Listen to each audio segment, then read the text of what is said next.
Assalamualaikum warahmatullahi wabarakatuh.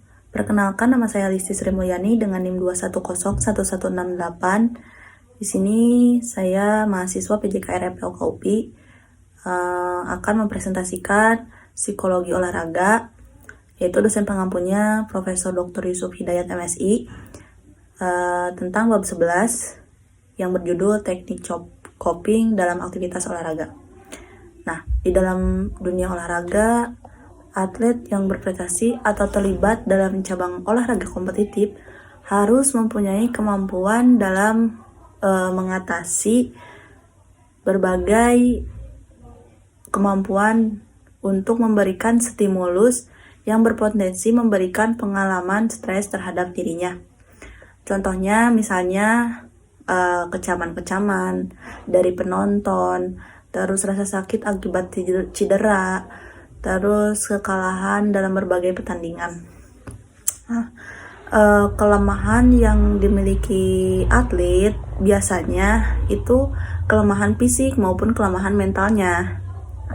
Sumber lain yang mengakibatkan terjadinya stres yaitu atlet yang aktif dalam dunia olahraga, baik atlet daerah, nasional, ataupun internasional, harus mempunyai kemampuan dalam mengatasi stres yang lazim yang disebut coping. Pengertian dan batasan coping berarti penanggulangan yang berperilaku ketegangan sehingga dikenal istilah perasa penanggulangan tingkah laku. Misal penanggulangan ini adalah ketegangan, coping. Biasanya coping behavior juga merujuk pada tingkah laku ketika individu melakukan interaksi dengan lingkungan sekitar dan tujuannya untuk menyelesaikan sesuatu. Coping atau stres berarti cara tekniknya menggunakan metode seseorang dalam menghadapi situasi yang tidak menyenangkan atau emosi negatif yang mengancam keseimbangan diri. Biasanya coping kan berasal dari kata cope, ya, yang arti C yaitu kontrol emosi, lalu yang O-nya ada organize, yang P-nya adalah plan atau respon, E-nya yaitu adalah execute atau pelaksanaan. Nah, biasanya orang yang terdahulu atau atlet harus memperbuat otomatisasi yang baik dalam merespon hal-hal yang kurang positif. Biasanya merespon hal-hal yang negatif dari atlet. Jadi atlet harus punya performa yang rasa percaya dirinya ada, tegas, siaga, dan tetap konsentrasi. Nah, biasanya atlet menggunakan dengan baik dan berhubungan berkesinambungan sehingga keterampilan atlet bisa memenangkan pertandingan yang sudah mau dilakukan. Lalu kerangka konseptual coping itu melibatkan aspek kognitif, emosional, dan psikologis. Nah, biasanya kompetensi yang harus dimiliki atlet adalah secara fisik menghadapi berbagai tuntutan yang datang pada dirinya. Bisa coping juga menjadi dua jenis strategi. Yang pertama, ada penyelesaian masalahnya seperti apa, usahanya dalam menyelesaikan masalah, misalkan mengidentifikasi, mengumpulkan alternatif, memecahkan masalah, terus ada mempertimbangkan dirinya, terus ada merencanakan tindakan yang akan diambilnya. Nah, sedangkan coping juga harus diarahkan regulasi emosinya dengan tujuan apa? Untuk mengurangi atau mengelola gangguan kognitif.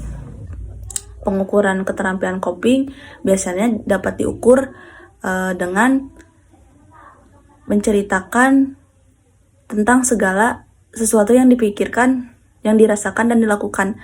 Misalnya kepada pelatih, kepada teman, kepada orang tua, itu yang bisa mengukur keterampilan coping di diri kita.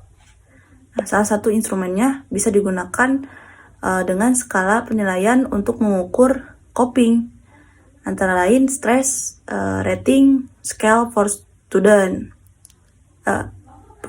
athlete kalau nggak salah. Untuk kedua strategi itu, atlet yang biasanya menggunakan coping selama latihan atau pertandingan sehingga pertandingan bisa situasi tidak stres gitu. Lalu ada evaluasi perencanaan strateginya, ada 3. Yang pertama mempelajari lawan, kedua membaca lawan, dan yang ketiga harus memahami kondisi, di mana atlet harus belajar untuk memahami kondisi lingkungan dan berusaha untuk menyesuaikan dirinya dengan kondisi lapangan, sehingga strategi psikologis aktifnya untuk membangun kepercayaan diri dan konsentrasi secara aktif. Biasanya strategi ada yang namanya disasosiasi untuk memerlukan mental yang khusyuk pada pertandingan, misalkan pertandingan eksternal maupun internal. Contohnya yang menggunakan musiknya bisa direspon oleh fisik, terus mengakibatkan latihan penuh semangat.